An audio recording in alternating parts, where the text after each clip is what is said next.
So here you have my repaint for Ariel from the new Little Mermaid. And at first, the first step is always to remove the paint with Q-tips and acetone. Mine is 100%.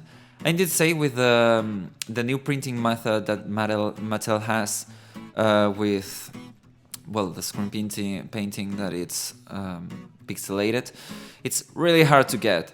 So right now it was possible to remove, but it takes a little bit longer. So the next step is spray it with my matte spray. In my case, is the famous MC Clear, whatever the name. Yes, because you would have like information to start with the pencils, so it would be much easier. I think this time I did a second time because the skin, I don't know why, it was like being weird with colors, so I removed with acetone and then spray it again. And then I will start with the pencil to sketch kinda the face to know where everything would fit. In the end I will use acrylics, but the first step I like to go with a pencil. And then the white, it will be with acrylic. So you have a little bit of placement, because a lot of what I do is retouch. So this is helpful.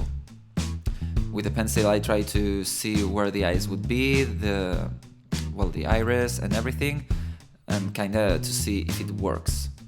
So I tried to remove the lashes, but it wasn't possible. They were really stuck there. So I stared to the doll some time to see how it would work, and I finally found my way. That is a lot of shadowing underneath.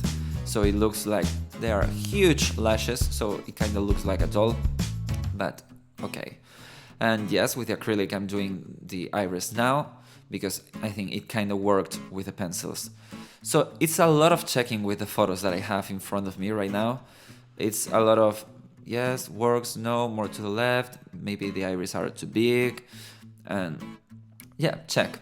Because when you check like fast, you notice the flaws way more easily.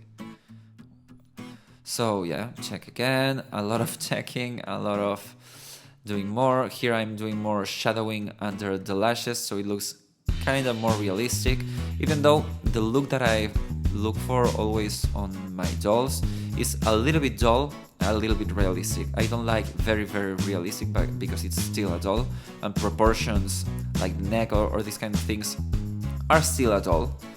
So here I'm, removing the plastic tags off the head because of the crown that I had before, and I really like to put the hair how it should be to check if the face works, and then put again the hair to the back so it doesn't bother me. Here I'm checking the photos, as I said.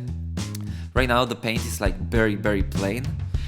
Here I'm painting over the lip, because when I think the lip originally works, I like to not remove it, because for me lips are one of the hardest things. I don't know why, but they are. Here trying to remove the lashes again.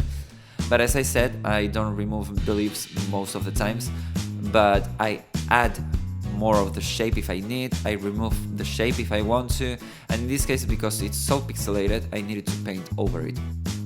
First I did it with pencils, but at some point I will do it with acrylic paint too. Still retouching. I know that this voiceover is a little bit lame, but a lot of it is always retouching. It's very good to have like a base at first and then retouch a lot of the shapes. It's better to start a little bit smaller, go bigger, it's easier. But remove paint, it's always tricky, because you can sometimes remove something that it was okay, sometimes you can stain a little bit the vinyl of the head, so be careful with that. So in this case I was doing more shadowing, the corner, no, the other side of the eyes. So here I'm doing the baby hairs. I think these are very important, and the metal ones were really good, but still too cartoony, and I like it to be, as I said, a little bit more realistic. Not super, but a little bit more.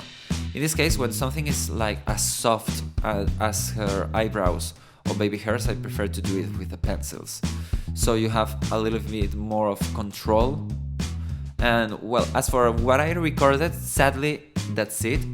The base is done. Everything that is important is done. But afterwards, I did like minor retouches at some point, like adding the gloss to the eyes, not to the lips in this case. I'm not sure why I didn't do it, but I like the glossy eyes, but the lips, if it's not like a must for me because of the look, I prefer not to do it, even though she's a mermaid. But I really like matte. I don't know, I guess it's my style, it's something that I really love. And well, that's it. I mean, it's a kinda easy repaint because she's not that crazy on the face, but it's really important to make sure about the shapes. It's something that I always say, but I still think it's super important. And one thing I wanted to say more, contouring in this doll, thankfully it wasn't necessary, because the mold, even though I think the jaw is a little bit small, it's really good. It's really good. I really like the Disney Store one, the Shop Disney one, but the jaw is way too strong. The eyes are better than on this one, but it kind of works better Mattel one, even though the head it's kind of small. Well, proportions.